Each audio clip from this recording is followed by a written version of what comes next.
Bonjour à tous. Merci d'être là si nombreux ce matin.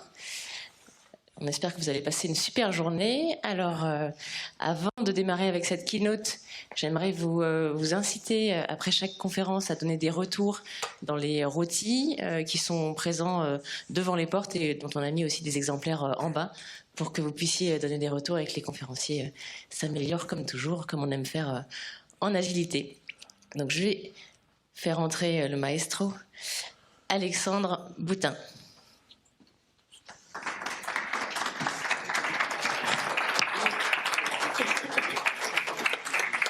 Ah ouais, il y en a du beau, il y en a du beau. Hein, les deux M&M, ça, hein. Vous m'aviez dit, on se à Grenoble, tu devrais venir à New York, tu verras, toi qui es chasseur, il y a du gibier.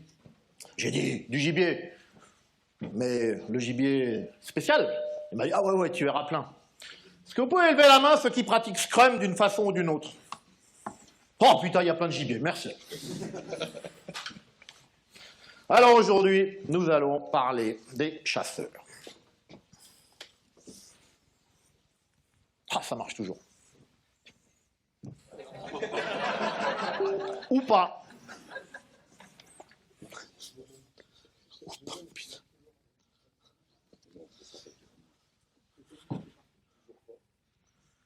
Voilà. Alors, il y a des sponsors. Moi, je suis jaloux. Hein. Moi, je suis un ancien organisateur de conférences. Quand je vois le nombre de sponsors, je suis carrément jaloux. Magnifique.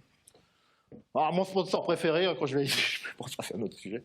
Ok, moi, je me présente, Alexandre Boutin, je suis grenoblois. Je bricole dans l'agilité depuis 18 ans. Voilà,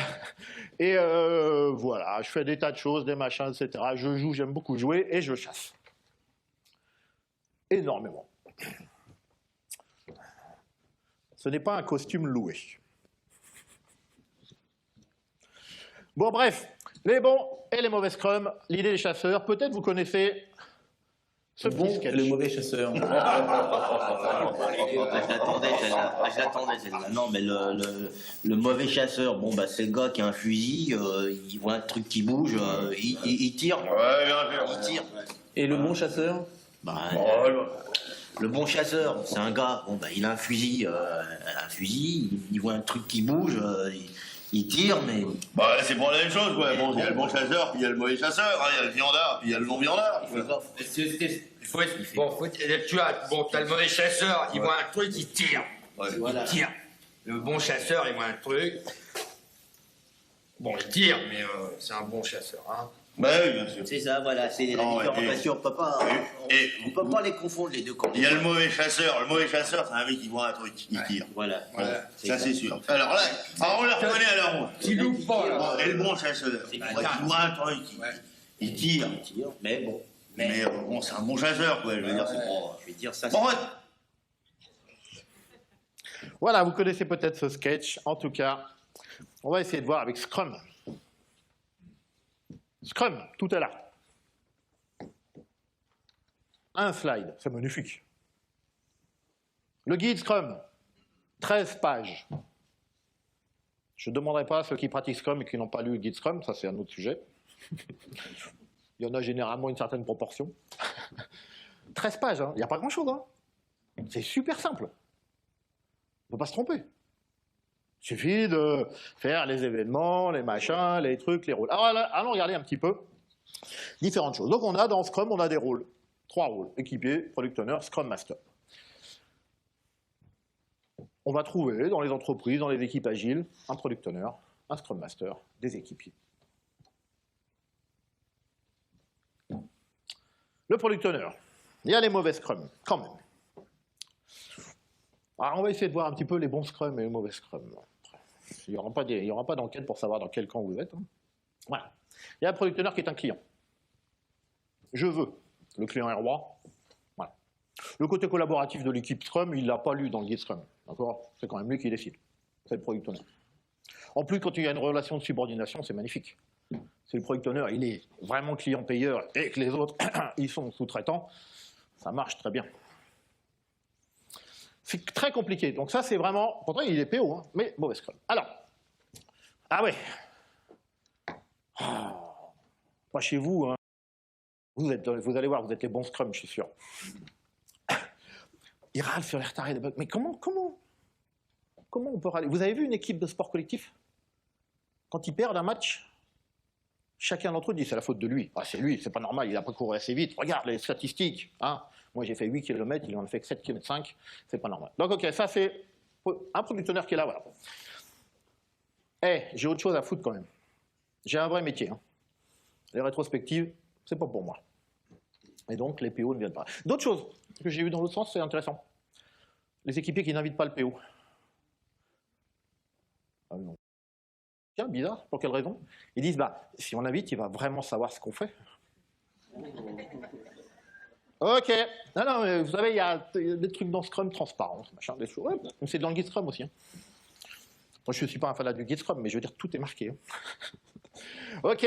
Voilà, et le backlog.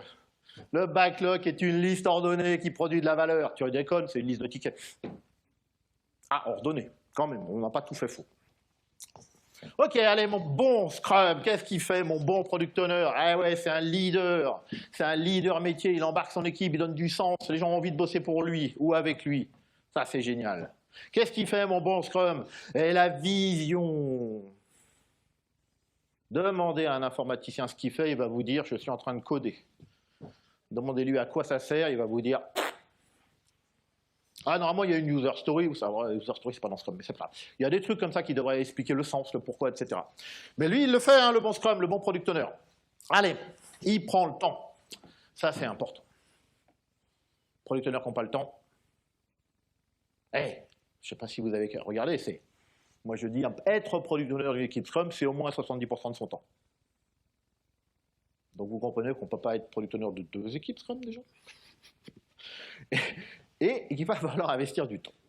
Bref, c'est bien. Et il défend son équipe, quoi qu'il arrive. Voilà, Product Owner. Après, on va sur le Scrum Master, le rôle que depuis 25 ans, on ne sait pas trop ce que ça fait.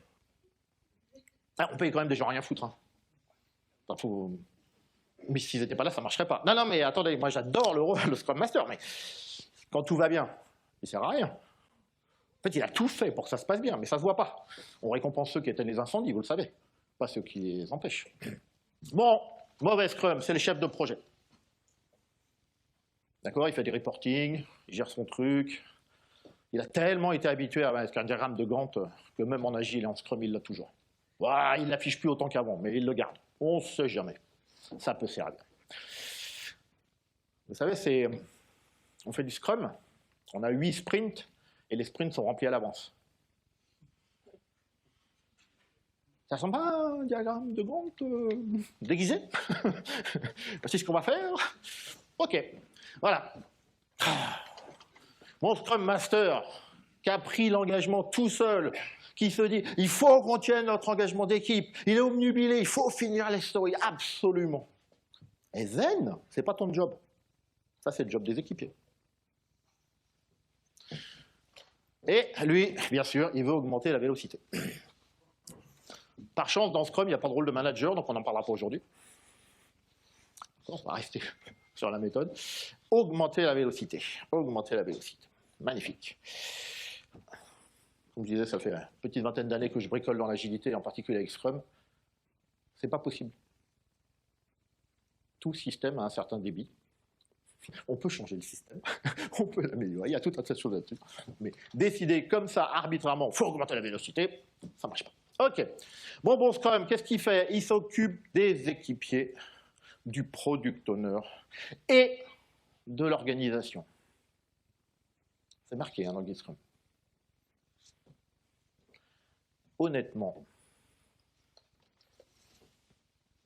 les Scrum Masters qui s'occupent du management, j'en ai pas vu beaucoup parce que c'est très compliqué. C'est très très compliqué. Mais il est censé avoir ce type d'activité.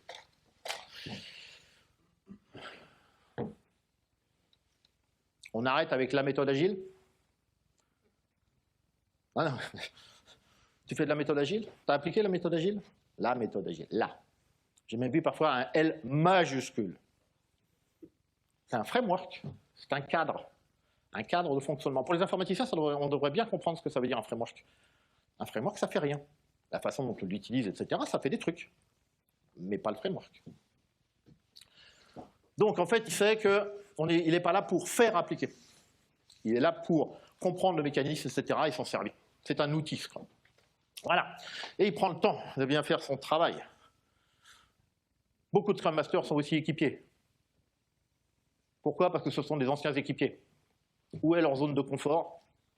Entre s'occuper de deux personnes qui sont en train de se friter un conflit individuel, il ne sait pas comment le gérer, etc. Mais pourtant, ça pénalise l'équipe, il devrait s'en occuper. Et ça, il ne sait pas faire encore. Il apprend, mais il ne sait pas faire. Par contre, le développement, il sait faire. Donc, il va faire du développement, il ne va pas faire Scrum Master. C'est compliqué. Je ne lui en veux pas, hein. Mais il faut bien être conscient, on est Scrum Master et on ne fait pas le taf de Scrum Master. Allez, mon équipier. Ça vous rappelle quelque chose? Nous, on fait du Scrum, et alors, bah, chacun son ticket. Et tu produis de la valeur? Hein? Pardon. Enfin, c'est à peu près la réponse que j'ai. Oui, on produit de la valeur. Hein. Le framework, c'est un cadre qui permet de produire de la valeur. Adaptatif, empirique, etc. Vous pouvez, dans le guide Scrum. Non, voilà, l'équipier, qu'est-ce qu'il fait? On ne présente pas en review quand même quand on est équipier, il ne faut pas pousser, quoi. D'accord? Ouais, non, c'est bon. Je raconte une histoire souvent à partir de ça, quand j'essaie d'expliquer aux gens, j'ai une métaphore. Mes enfants sont grands maintenant, mais imaginez, une de mes filles a 5 ou 6 ans, elle vient me voir avec un dessin. Elle dit, papa, regarde, j'ai fait un super dessin pour maman. Donc les dessins de nos enfants sont toujours géniaux, d'accord, ça c'est bon. Et là, supposez que je prends le dessin des mains de ma fille, je lui dis, merci, je le prends, je le montrerai à maman moi-même. Vous voulez vous dire, mon niveau d'éducation parentale peut laisser à désirer. D'accord? Là, il ne veut pas faire la review, mais parfois, c'est le Scrum Master qui présente. Bah, c'est pareil. Un Scrum Master qui présente, c'est moi qui présente à ma femme le dessin de ma fille sans ma fille. C'est triste. C'est-à-dire, autant qu'elle ait les félicitations en direct, etc., voire les remarques, quel que soit le feedback, positif ou négatif. Et parfois, ils ne veulent pas. Alors, ils ne veulent pas parce que c'est du confort, hein, parce que c'est compliqué. Voilà. Ça, c'est difficile à mesurer, mais on peut le sentir, surtout avec le télétravail. Ouais, tu sais, moi je suis à la campagne, le réseau passe pas bien, c'est pour ça que j'ai pas mis ma caméra.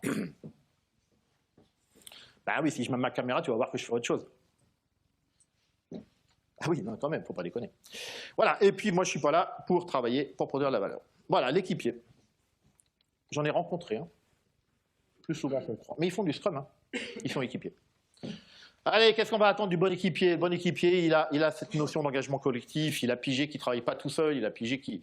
plein de choses de ce côté-là. Propose son aide. Moi, j'avais adoré, c'était Fabien Pelouse, qui est l'ancien capitaine de l'équipe de France de rugby, et qui était à Toulouse en keynote il y a quelques années, et quand il définissait sa notion d'équipe, il dit, pour lui, on peut définir une équipe quand il y a de l'entraide. C'est intéressant quand même. Entraide. Donc, on propose de l'aide, on est là, etc. Bien sûr, il connaît la valeur qu'il réalise, et allez, vous avez déjà posé ça à un équipier? C'est quoi les actions de rétro? Demande au Scrum Master. Attends, je crois qu'il l'a envoyé dans un mail. Attends que je le retrouve. Alors, ah non, non, non, c'est sur le wiki. Mais où? Le bon équipier, il connaît non seulement la definition of done, je peux vous faire un cours sur Scrum, mais aussi les actions de rétro. C'est facile. Voilà, allez, j'ai fait le tour. J'ai mes équipiers et nous allons voir les événements. C'est fini. Les réunions Scrum, ça n'existe pas. Les cérémonies Scrum, ça s'appelait comme ça avant, ça n'existe plus. Les rituels Scrum, ça n'existe pas non plus. Ça a existé, mais ça n'existe plus. C'est des événements. Il faut suivre. Hein. Je veux dire, quand même, ils mettent à jour tous les 2 ans. Quoi. Et ils enlèvent des pages au guide Scrum tous les 2 ans. C'est cool. Plus vous avancez, moins il y a de choses à lire. Ok, allez, on va aller voir les événements. J'ai mon sprint planning. Ah, le mauvais Scrum, qu'est-ce qu'il fait? Bon, on le fait sans le PO. Mais il n'est pas censé, on n'est pas censé travailler sur un sprint goal, vous savez, un truc comme ça, une sorte d'objectif qui est engageant. Il y a des études, hein, des chercheurs ont fait des études, ils ont dit qu'avoir un focus, etc., c'était plus engageant. Donc, un sprint, c'est avoir un focus, quoi. On a un focus à 2 semaines, à 3 semaines, etc. Parce que ça va favoriser l'engagement individuel et collectif, le fonctionnement collectif. Et c'est le product owner qui est normalement censé faire ça. Enfin, pas que, mais entre autres. Voilà. Ça, vous ne l'avez pas ici. On m'a dit, tu verras, on peut chasser, mais il n'y a pas de Scrum Master qui dit, pour ce sprint, j'ai calculé, ça doit être par rapport à qui est là, les machins, les congés et tout, il faut faire 43. Aux surprises, ils prennent 43 points d'engagement, qui ne tiennent pas. Enfin, ou peut-être, on n'en sait rien en fait. Et qu'est-ce qu'on fait en sprint planning? On identifie sa story. Et le sprint planning se termine quand chacun a sa story. Pas besoin de la décomposer, puisque c'est ma story. Voilà. Et puis on fait un sprint goal avec la liste des tickets. Qu'est-ce qu'il essaie de faire le bon Scrum, même s'il fait la tête. T'as vu quand même, Aurélien, tu m'as fait un dessin avec un bon Scrum qui fait la tête. C'est monsieur qui fait des dessins partout, il fait aussi des dessins partout. Voilà, allez, le sprint planning, l'engagement collectif, vous comprenez, c'est un peu pas l'inverse, des fois c'est un peu différent, mais ce que je viens de dire. On travaille sur la conception, c'est le moment où on partage, on discute de comment on va faire, etc. etc. C'est un moment très très important. On va savoir ce qu'il faut faire, comme ça on pourra s'aider. C'est impossible d'aider quelqu'un si on ne sait pas ce qu'il fait. Si on ne découpe pas le travail, on n'en discute pas, etc. Je ne sais pas ce que fait quelqu'un, et comme j'ai peur de le déranger en lui proposant de l'aide, eh bien je ne le fais pas. Si je sais ce qu'il fait, j'ai plus de chances de pouvoir lui dire, là, à mon avis, je peux te filer un coup de main. Peut-être, mais il y a plus de chances. Voilà. Et puis on initialise le board, etc. Ça, tout va bien. Alors, qu'est-ce que j'ai mis d'autre? Le Daily Scrum, magnifique. La réunion emblématique de Scrum. Moi, j'ai eu des gens qui disent, on fait une réunion tous les jours, on fait du Scrum. Oui, mais, et pas oui et. Ah ouais. Alors, on raconte ce qu'on a fait la veille. Ça intéresse qui? On était tous ensemble au sprint planning, on a tous travaillé ensemble sur la décomposition de ce qui est à faire. Faites-le, arrêtez de le dire. Il y avait Zobrist qui est venu ici il y a longtemps, qui avait une phrase, Jean-François Zobrist, que moi j'aime beaucoup, il disait dire fait rire, faire fait taire. Bon, on a un président qui devrait peut-être faire des trucs, mais ça c'est autre chose. On arrête de raconter ce qu'on a fait la veille. On s'en fout. Ah, vous allez me dire, ouais, mais les 3 questions du Daily Scrum. Qu'est-ce que j'ai fait? Qu'est-ce que je vais faire? Qu'est-ce qui me ralentit? Vous les connaissez, les 3 questions du... Elles ont disparu du dernier guide Scrum. Est-ce que vous saviez comment elles étaient formulées quand elles étaient encore dans le guide Scrum? Elles n'étaient pas formulées comme ça. Qu'est-ce que j'ai fait hier qui contribue à l'engagement de l'équipe? Qu'est-ce que je vais faire aujourd'hui qui contribue à l'engagement de l'équipe? Quels sont les freins qui empêchent l'engagement de l'équipe? Ce n'est pas qu'est-ce que je vais faire, qu'est-ce que j'ai fait. C'est ma contribution au collectif et à l'engagement. Donc, après, si vous avez envie de raconter des trucs, raconter votre vie, mais a priori, ça n'a pas d'intérêt dans cette réunion. D'accord? Voilà. Les mauvais Scrum. On les voit, ils n'écoutent pas les autres. Enfin, je veux dire, on s'en fout, je suis sur mon ticket. Et vive les délits à distance. Quand même, enfin, depuis le Covid, moi, équipier, je peux être efficace. J'ai plus toutes ces réunions qui m'emmerdent. Où je dois dire ce que j'ai fait, ce que je vais faire, etc. Donc j'y vais parce que c'est la méthode, mais je peux faire autre chose. Bien, allez, mon bon Scrum, vous avez pigé, il inspecte le sprint vis-à-vis de l'engagement. Moi, je faisais, avec certaines équipes, je fais, à la fin du daily, quand je vois des choses, je leur dis un vote romain. Vous pouvez faire ça avec votre équipe, un vote romain. Vous dites, attention, je vais dire 1, 2, 3, et vous allez faire pouce en l'air, on va tenir notre engagement, pouce en bas, on va pas tenir notre engagement. Vous faites 1, 2, 3, vous clapez. Et là, ils savent pas, certains font ça, d'accord? Et il y en a qui font, je ne sais pas quel est notre engagement. C'est quand même intéressant, je veux dire, tout est basé là-dessus, quoi. Un sprint, un focus, un engagement, un sprint goal même, etc., une espèce d'objectif métier et tout un tas de choses. Bah ouais. Bon, donc, voilà, lui, il a pigé le bon Scrum qu'on inspecte vis-à-vis de l'engagement. C'est Ken Schwaber qui avait démonté, Ken Schwaber est un des co-créateurs de Scrum, et à Londres, il avait démonté, j'étais dans la salle, il avait démonté un public de 150 agilistes, Il avait posé la question, à quoi sert le Daily Scrum? Voilà. Communication, échange, synchronisation. Non, non. Et puis à la Ken Schwaber, si vous rencontrez un jour, il n'est pas toujours agréable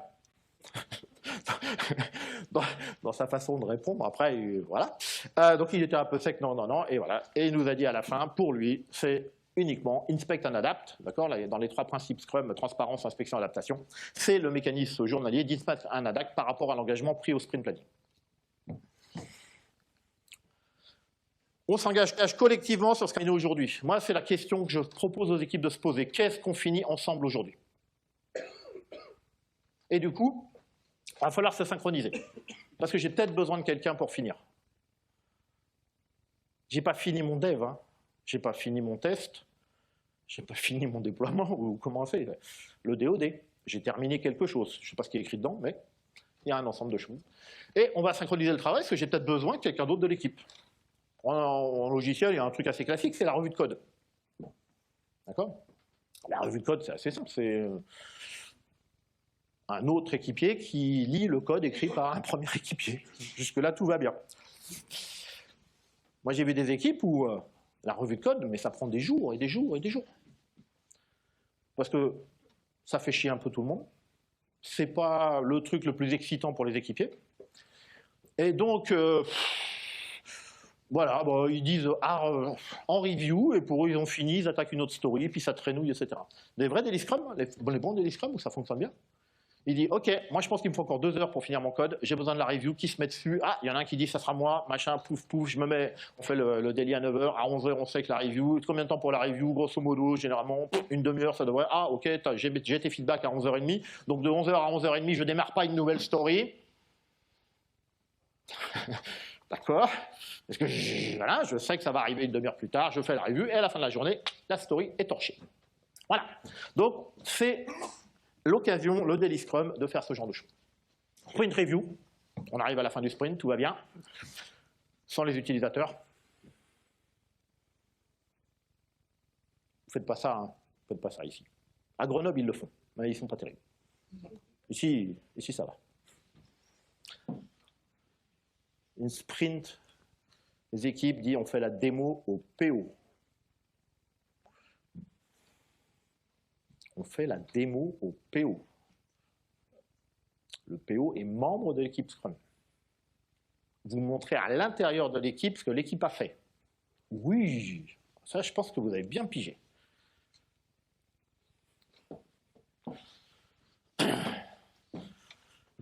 Le sprint review est piloté par le Scrum Master. C'est la seule réunion où il ne faut rien. Et on voit les Scrum Masters qui animent les reviews. La review, elle est démarrée par le PO, qui accueille les utilisateurs. Merci d'être venu. Le PO, il va remettre un peu de contexte. Nous avons fait des choses dans ce sprint, voici comment ça s'intègre dans la roadmap, dans la vision globale du produit. Et après, il dit, à vous de jouer les équipiers. Alors, le Scrum Master, il a bossé avant, mais vous savez, c'est l'invisible. Hein. Il a bossé avant parce qu'il a fait en sorte que tout soit prêt, machin, etc., qu'on sache comment ça va se dérouler, etc. Mais il a bossé. Mais pendant la review, il ne fait rien. Et les démos passionnantes, qui ressemblent à des recettes, story par story, acceptance critériat par acceptance critériat. Et après, vous vous étonnez que les utilisateurs ne veulent pas revenir, parce qu'ils se font chier. Bon, bref, vous avez compris ce que fait un bon Scrum. On met en perspective l'incrément. Ah oui, l'incrément, c'est un des 3 artefacts de Scrum. Ouais, ils ont gardé le nom artefact. Ça a chier, mais c'est comme ça. Donc il y a les rôles, il y a les événements, les artefacts. Non, c'est pas terrible, artefact. Hein, même. Et donc l'incrément du sprint est un des artefacts. Donc oui, on a fait des trucs, on a produit de la valeur, et comment ça s'intègre dans toute la valeur qu'on a à produire. D'accord? Pas story par story, mais usage. Un truc magnifique qui arrive quand on fait ça, c'est que les équipiers utilisent le produit. C'est-à-dire qu'ils vont faire le cheminement utilisateur, cliquer sur les trucs pour arriver à l'apport fonctionnel qu'ils veulent montrer, pas la story qu'ils veulent montrer. Hein. Et on va chercher les feedbacks, bien entendu. Alors on va trouver des protocoles, il ne faut pas que ça soit donné n'importe quand. Voilà. Je sais que les utilisateurs vont toujours avoir envie de demander la suite, et pourquoi il n'y a pas ça, et pourquoi il n'y a pas ça. Je sais. Mais on peut les gérer malgré tout de ce côté-là. Voilà mes bons Scrum. Et je vais terminer avec la rétrospective, qui est fabuleuse. Voilà. On fait des rétrospectives tous les 15 jours. On décide des actions tous les 15 jours. Mais on n'en parle pas au début de la rétrospective suivante. Ah ouais. Ça, c'est intéressant. C'est un pattern assez sympa des équipes Scrum. On fait des vœux pieux, des actions non engageantes. Ce que j'appelle un vœu pieux, vous savez, par exemple, quelqu'un arrive à peu près systématiquement en retard au daily Scrum. Exemple que vous ne devez pas vivre, parce que ici, c'est carré et tout. Et dans la rétrospective, la personne dit « Maintenant, je vais arriver à l'heure ». Et il a vraiment envie, hein, il est honnête. Il est honnête, hein. Il a vraiment envie de le faire. Mais comme il ne se passe rien, on ne change pas le process, on n'a pas vraiment un truc, il va le faire 2 jours et il va de nouveau arriver en retard. Parce que c'est comme ça, parce que peut-être qu'il pose son gamin à l'école et que le daily Scrum, il est un peu juste par rapport au temps qu'il a pour rejoindre, soit ça revenir à sa maison s'il télétravaille, ou aller au bureau. Donc attention aux vœux pieux, etc. Qu'est-ce qu'il peut y en avoir? Et puis, les actions non engageantes, c'est les actions à l'extérieur. Les autres, ils devraient faire ça. J'ai eu la plus belle action de rétro, enfin de mon point de vue. Un sprint, l'engagement n'a pas pu être tenu. La raison, parce que le réseau est tombé pendant 3 jours. Action de rétrospective, il ne faut plus que le réseau tombe. Et ils ont fini leur rétrospective, il n'y a aucun problème. Hein. Ils ont fait la rétrospective, c'est dans Scrum quand même. Ça fait grand berger.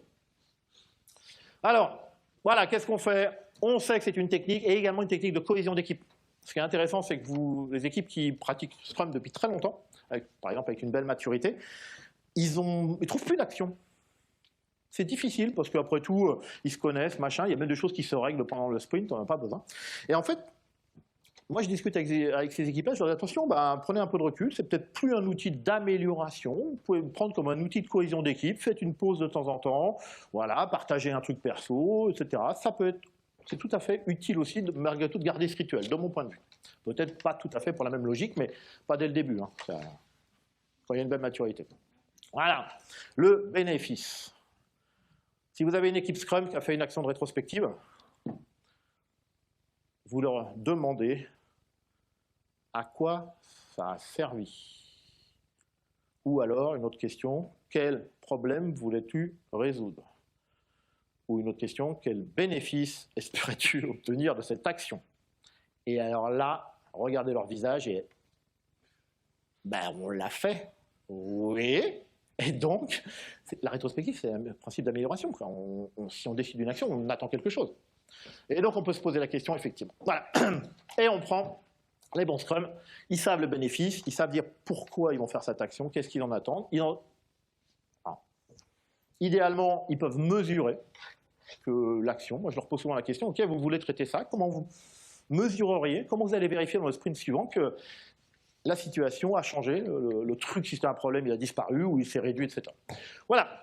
Et les actions, on a du collectif. Alors, nous arrivons sur les 3 artefacts, produit backlog, sprint backlog, et j'ai mis le DOD et l'incrément ensemble parce que c'est quand même très proche, cette notion de finir des choses. Alors, mon produit backlog, dans les mauvais Scrum, il contient toutes les fonctionnalités du produit. Il y a 3 mois, je travaille chez un client avec un product owner. Il ouvre son backlog. Un fichier Excel pour commencer, ça ne me dérange pas. Au moins, dans un fichier Excel, c'est forcément priorisé, d'accord, de fait. 500 lignes. 500 lignes, d'accord. Et il me dit, mais t'as vu Alex, hein, j'ai mis les priorités. Oui, il y a 3 priorités, 1, 10, 100. Donc il y a à peu près 150 stories à 1, 150 stories à 10, 150 stories à 100. Sachant qu'il veut toutes les 100, toutes les 10, et normalement, toutes les 1. Mais il a priorisé. Voilà, et sa question c'était, je suis embêté parce que l'équipe ne peut pas me garantir qu'en 8 sprints, ça sera fait. Ok, c'est intéressant ton truc. Et voilà. Il existe en plusieurs versions, des machins, etc. Les équipiers ils se démerdent, ils vont piocher à droite, à gauche. Non, il n'y a qu'un seul pour les backlogs, hein, d'accord? Priorisé, priorisation unique. Voilà, et c'est vraiment l'outil du product owner. D'ailleurs, parfois, il ne donne pas les accès à d'autres. Ah, parce qu'on n'a pas assez de licences. Ah oui, ça coûte cher, les licences. On ne peut pas les donner à tout le monde, tu comprends? Donc on les a données au product owner. Allez, mais bon, Scrum, vous avez pigé, ça bouge un product backlog. L'idée de l'agilité, c'est l'empirisme, c'est apprendre en faisant, etc., etc. Donc on construit des choses. Il n'y a pas de souci, on a le temps en plus, on a plein de sprints derrière qu'on n'a pas rempli pour pouvoir, sur la base des boucles feedback, définir la suite, etc., etc. On a une vision, on a une roadmap, hein, ça n'empêche pas, mais c'est pas dans Scrum, on le fait quand même. On se projette, mais pas avec des specs détaillés. Voilà, ça c'est la négo. Un buffer pour ce qui n'est pas encore connu.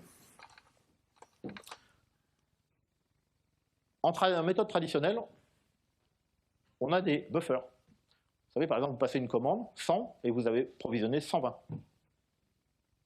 Au cas où ça dérape. C'est pas con, hein?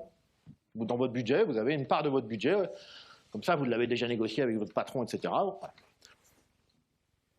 En Agile, en Scrum, ce n'est pas un buffer de dérapage. On a besoin de place pour les choses qu'on ne sait pas encore qu'on va devoir faire. Soit des feedbacks qui vont nous dire « Ah ouais, je voudrais ça aussi ah ben, », ça nous permettra de faire ça aussi. Soit des choses que l'on a faites et les feedbacks, c'est « Ah, c'est ça que vous avez compris de mon besoin, mais c'est pas ça que je veux ». Et donc, il faudra défaire et refaire. Alors, il faut trouver le bon équilibre. Défaire et refaire, c'est effectivement peut-être un des inconvénients de Scrum, mais ça fait partie du jeu. Donc, il y a un buffer pour ce qui n'est pas encore connu, et le product backlog se fout à la poubelle à la fin du projet. Et si vous avez tout stocké dans les user stories, les commentaires, les machins, les trucs, etc., voilà.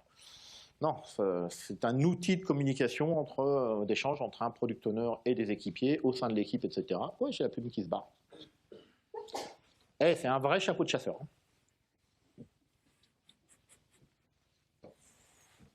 Bref, voilà, qu'est-ce qu'il nous fait? Qu'est-ce que j'ai raconté encore? Le DOD, plutôt des mauvais Scrum, il a été écrit une fois au tout début. J'adore les équipes qui disent « Oui, on en a un ». Bah oui, on l'a écrit quand même, c'est marqué. Mais alors, ça a peut-être bougé, voilà. Mais ça c'est génial, j'adore ça. Voilà, personne ne sait vraiment ce qu'il y a dedans. Eh, on a autre chose à foutre que terminer les choses proprement quand même. Bah oui, on a rempli les sprints à l'avance. Faut livrer, hein. Donc, comme le DOD nous ralentit, DOD, vous pouvez l'associer à de la qualité. La qualité, ça a un coût. Ça apporte pas mal de valeur, mais ça a un coût. Et donc, voilà. Est appliqué si l'équipe a le temps, j'aime bien ça aussi. Et puis voilà, il s'arrête à l'étape validation PO. Je pourrais poser la question, qui a validation PO dans son DOD? Mais ne répondez pas. Bon, ceux qui ne savent pas encore ce que c'est qu'un DOD, vous irez lire le guide Scrum, mais je ne suis pas contre ça, je l'ai mis dans mauvais Scrum, on peut en discuter. Moi, ça m'embête. Moi, ça m'embête, cette idée au sein de l'équipe, il y a un rôle particulier qui fait un travail particulier qu'en plus on appelle validation. Validation, il y a la notion associée à validation, la notion de recette. La notion de recette, c'est un transfert de responsabilité. D'accord? Quand on fait du cycle en V, la recette est à la fin. Et si par exemple c'est un fournisseur qui a fait votre produit, eh ben, après la recette, on passe en période de garantie. Donc il y a vraiment transfert de responsabilité, etc. Ça change au niveau finance.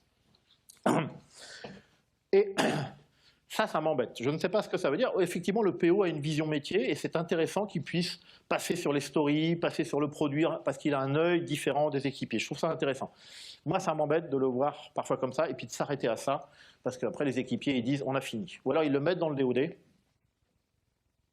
ils ne le font pas parce que sinon on aurait zéro de vélocité. Vous connaissez ça? Comme toutes les stories sont finies le dernier jour et qu'on a mis dans le DOD validation PO et que le PO n'était pas là le dernier jour parce qu'il était malade, aucune story n'est donc terminée.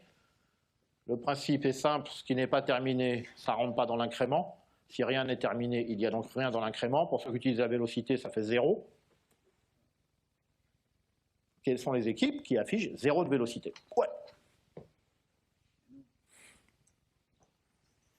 Dans les équipes qui ont 0 de vélocité, je leur dis, c'est pas que vous n'avez pas bossé, c'est juste que vous n'avez rien fini. On va peut-être en parler en rétrospective. Et vous avez bien sûr l'incrément. L'incrément, il est... J'ai mis 2 fois, je me suis gouré, moi. Ah oui, ben voilà, on va le passer, celui-là. Allez. Hein? Ah oui, c'est bon Scrum. C'est après que je fais plus bon et mauvais. J'étais un cran trop tout. Merci pour suivre. Donc effectivement, grosso modo, vous avez pigé. On essaie d'avoir un DOD le plus proche du client possible. Idéalement, c'est déployé chez le client. Il y a des boîtes en fonction du contexte, des métiers, etc. Chaque story est livré au client, au fil de l'eau. Alors ça dépend de plein de choses. Ça veut dire qu'on maîtrise l'environnement de déploiement, ça veut dire etc. etc. Mais moi, j'ai travaillé dans des boîtes où on fait ça. Ça avait du sens métier. Il ne faut pas le faire parce que c'est marqué. Mais à des moments, ça a du sens métier. À d'autres moments, ça n'a pas de sens métier. Quand vous déployez un truc et que vous avez 600 personnes à former sur la nouvelle version de l'application, vous ne la déployez pas à la story, quoi. Vous n'allez pas vous taper 600 personnes à former, même pas au sprint, tous les 15 jours, quoi. Il faut arrêter, quoi. Donc vous faites des releases et vous formez les gens à certains moments, etc. Voilà. Alors ça, pour la petite histoire, ça a bougé pour ceux qui lisent les guides Scrum d'année en année. C'est intéressant. Avant, le DOD était défini par les équipiers, sans l'avis du PO et du Scrum Master. Et maintenant, ils ont changé, ils ont dit, il est défini par l'équipe. Donc en gros, il est proposé par les équipiers et quand même accepté par le PO et Scrum Master, c'est quand même plus intéressant. Il y a des fois des évolutions du guide Scrum qui sont utiles. Allez, on finit. Ouais, sur 3 petits mots. Donc on parle. On n'en parle pas dans Scrum, hein. C'est pour ça que je les ai mis un peu à côté. La vélocité, magnifique. Mais les bons Scrum, ils ont pigé. Ce n'est pas dans Scrum.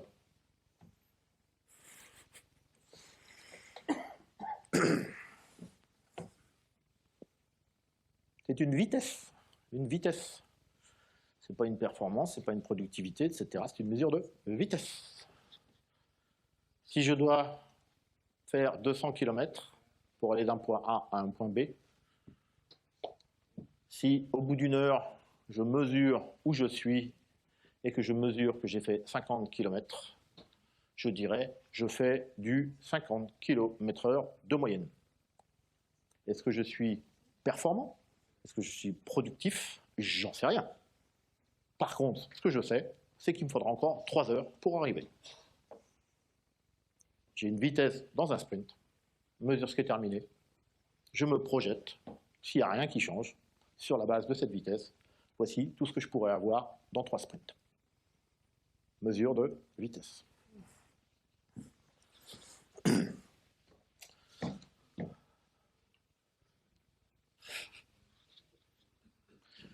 Les points ne sont pas des jours, même si c'est tentant. La meilleure utilisation de la vélocité que j'ai vue, c'était le ratio point équipier. Chaque équipier avait son propre ratio de vélocité dans la même équipe. Lui, il a un ratio de 0,7 par jour. Lui, il a un ratio de 0,3 par jour. Lui, il a un ratio de 1,1 par jour. Dans la même équipe Scrum. Parce qu'on fait du Scrum quand même. Je ne sais pas si vous voyez le type de comportement que ça peut générer à l'intérieur de l'équipe. Déjà, les ratios au niveau de l'équipe ne me plaisent pas, mais alors au niveau de l'équipier... Bon, en même temps, je ne râle pas trop parce que la première fois qu'on a mis en place Scrum, quand j'ai découvert ça, je crois que j'ai fait un truc qui ressemble à ça. Donc, j'en veux à personne, c'est pas grave. Je veux dire, on fait des trucs parce qu'on ne sait pas que... Voilà, on a cru comprendre qu'il fallait le faire comme ça, et puis petit à petit, on apprend, on évolue, etc. On vient dans des confs, etc. Et puis on se documente, et puis tout ça, c'est normal. Il n'y a pas de souci, quoi. Voilà. Les estimations sont relatives, pas d'estimation absolue, et ce ne sont pas des engagements. Cette phrase-là, je ne sais pas, on a beau le dire, eh ben, ça ne marche pas bien. On a essayé de faire des points, justement. Si vous dites à quelqu'un combien de jours pour faire 3 jours, vous pensez que je lui donne 3 jours, il le fait. Déjà, 3 points, on avait essayé de... C'est quoi des points? Je ne sais pas. C'est pour ça qu'on essayait de ne pas faire des ratios jour-point, parce que justement, on gardait cette notion d'estimation relative. Voilà, donc faites attention à la vélocité. Mais les bons Scrum, ils ont pigé tout ça, et donc il n'y a pas de souci. La certification, aux surprises, j'ai mis un mauvais Scrum. Pour ceux qui me connaissent, et ceux qui ne me connaissent pas encore, vous le saurez juste après. On est certifié. Donc ça nous permet d'affirmer qu'on maîtrise la méthode Scrum. C'est un framework. Je vous laisse. J'ai pas de souci avec les certifications. Enfin, c'est-à-dire, au moins quelqu'un qui est certifié, je suis sûr qu'il a lu Guide Scrum. Vous voyez, c'est un truc sympa quand même. Ah non, mais c'est vrai. Ah si, Mathieu, si, normalement, si. Pour répondre aux questions, il est un peu obligé. Voilà, donc attention, la méthode Scrum, les machins, et puis attention, c'est pas la méthode, il y a plein d'autres choses à regarder, c'est qu'un outil pour produire de la valeur et avoir une équipe qui se sente bien, etc. Il ne faut pas être dogmatique. Il y avait une conf hier, Philippe, là, c'était intéressant, il proposait Colibri, et effectivement, les gens se sont dit, est-ce que je ne peux pas proposer autre chose, autre chose pour, par rapport à des applications un petit peu trop dogmatiques d'une méthode, d'un framework, etc., etc. Lui, il est plutôt contre, j'ai discuté avec Philippe hier, c'était plutôt contre un gros framework. En 4 lettres. Et voilà. Donc, non, le framework, il est là, mais il va falloir, on ne va pas le tordre. Moi, j'ai gens qui me disent, ouais, je tords le truc. Non, tu ne tords pas le truc. Tu t'adaptes à ton contexte. À un certain moment. Et attention, et si tu sais que, moi, quand une équipe, j'arrive à voir, je dis, oh, tu ne vas pas être content, Alex. Pourquoi? Parce qu'on fait ça comme ça maintenant. Bah, rien que le fait que vous sachiez que je ne vais pas être content, parce qu'en fait, c'est pas bien, ça me rassure. Vous avez changé un truc sciemment parce que vous pensez que ça va vous apporter quelque chose de mieux. C'est cool. C'est que votre maturité, elle est bonne. Vous êtes parfaitement dans la lignée d'utilisation de ce framework pour produire de la valeur de façon empirique. Voilà. Ils savent faire, mais ils ne savent pas pourquoi. Et puis, on a actuellement, c'est magnifique, sur LinkedIn, à peu près tous les jours. Moi, j'ai plutôt un réseau d'agilistes. Et on a quelqu'un qui publie sa nouvelle certification SAFe 6.0. Vous l'avez suivi quand même. Voilà. Alors, j'ai rien contre ces gens-là. J'ai non plus rien contre les gens qui décorent leur maison avec des têtes de sanglier. Chacun fait ce qu'il veut. Mais moi, j'en pense ce que je veux. Je n'ai pas de tête de sanglier chez moi. Tout ce costume est gentiment prêté. Et pourquoi j'ai mis une tête de sanglier? Parce que la première fois que j'ai donné cette session à Grenoble, j'avais une vraie tête de sanglier sur scène. Là, je suis désolé, je n'ai pas pu l'amener à Nyon, c'était trop galère, c'est super lourd et tout. Voilà. Et pour la petite histoire à la maison, quand on m'a prêté la tête de sanglier pour Agile Grenoble, quand j'ai ramené la tête de sanglier à la maison, ma femme m'a dit ça rentre pas chez nous, ça. Par chance, j'ai un garage, donc la tête de sanglier est restée au garage. Bon, enfin, c'était pas pour décorer, hein, c'est juste pour faire le con à Agile Grenoble, hein, c'était... Voilà, donc chacun fait ce qu'il veut, j'ai absolument pas de problème. J'ai le droit aussi d'en penser ce que je veux. Voilà, franchement, je sais pas. Je sais pas si les gens veulent flatter leur ego, je sais pas s'ils pensent avoir du business, j'en sais rien. Est-ce que ça m'aide du business de publier ces certifications? Je ne sais pas. Mais faites ce que vous voulez, mais je pense ce que je veux. Voilà, et donc le management, c'est absent de Scrum, d'accord, mais les bons Scrum, ils s'appuient sur les managers comme agents du changement. D'accord? Ils ne sont pas dans Scrum les managers, pas parce qu'on n'en veut pas, parce que Scrum est un framework de gestion de projet. Un manager ne devrait pas s'occuper de projet. Vous me suivez, hein? Un manager devrait s'occuper de personnes, de stratégies, d'évolution, etc., etc., etc. Plein de trucs vachement utiles pour la boutique, mais pas de projet, pour moi. Donc c'est pour ça qu'ils ne sont pas dans Scrum, pas parce qu'on n'en veut pas. Il y a des managers agiles, il n'y a aucun problème. Voilà, donc on va s'appuyer, les bons Scrum, ils s'appuient sur les managers, ils savent que les managers ont des leviers d'action que parfois les équipes n'ont pas, le Scrum Master n'a pas, donc on va s'appuyer sur un manager, etc. C'est vachement utile. Voilà.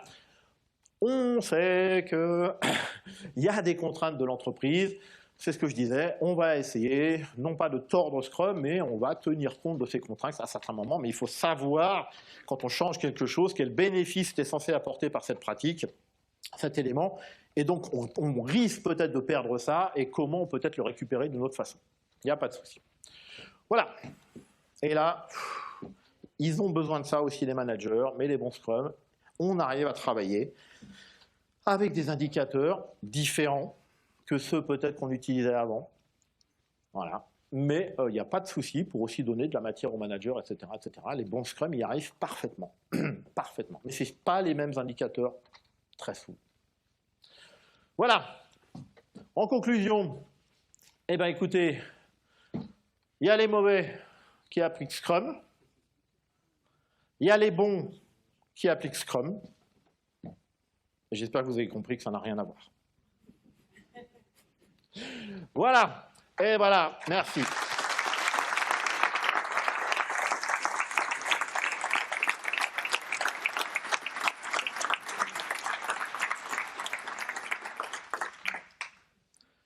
Et il reste 3 minutes. On en fait ce que vous voulez.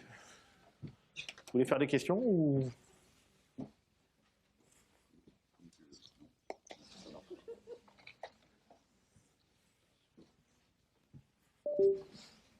Et pour la petite histoire, quand j'ai amené à AG Grenoble, j'avais le fusil. Ah ouais, j'ai fait tout le train Grenoble-Niort avec le fusil qui dépassait de mon sac. Hein. Dans le TGV et tout, c'était très cool. Il y a quand même, j'étais dans la salle avant ma conf, parce que j'étais, pour donner envie de venir à ma conf, j'étais déguisé dans l'espace et tout machin. Enfin, costumé, pardon Franck, costumé, pas déguisé, costumé. Ouais, on a une discussion avec Franck. Bon bref. Quelqu'un est venu me voir en disant, vous savez que c'est pas un fusil de chasse. C'est pas un fusil de chasseur. J'ai fait oui. Il m'a dit oh, c'est un riot gun, machin. Oh, j'ai appris des trucs. Voilà, comme ça on peut se lier d'amitié avec des chasseurs.